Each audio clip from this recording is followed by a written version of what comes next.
Ampu jam malam minggu lesot gitu ya. Yo, nanti malam minggu. Iya malam minggu mau. Ngaji mau malam minggu. Di kantor ya, saya punya kantor ya. Pendidikan namanya kantor bang.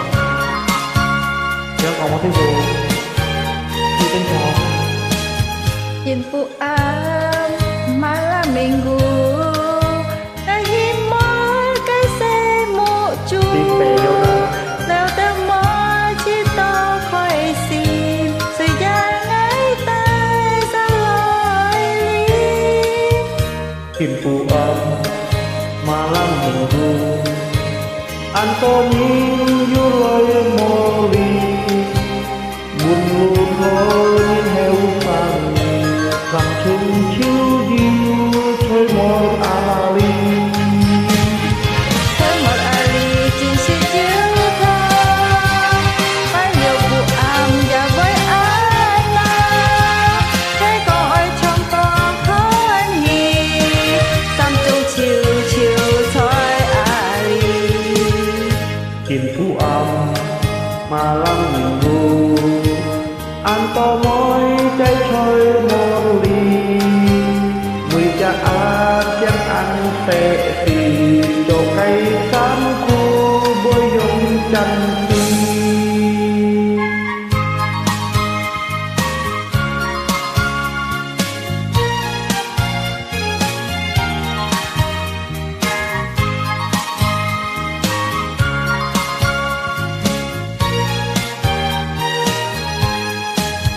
Nhìn phụ am malam minggu. Ngaji mỗi cái xe mộ chu.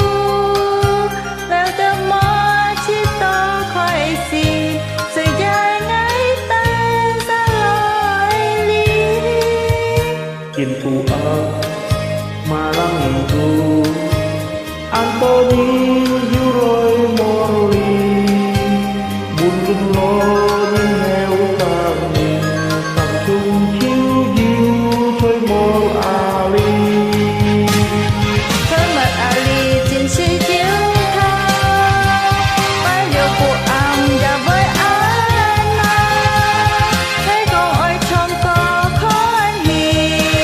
Tâm chiều chiều chiều trôi ali.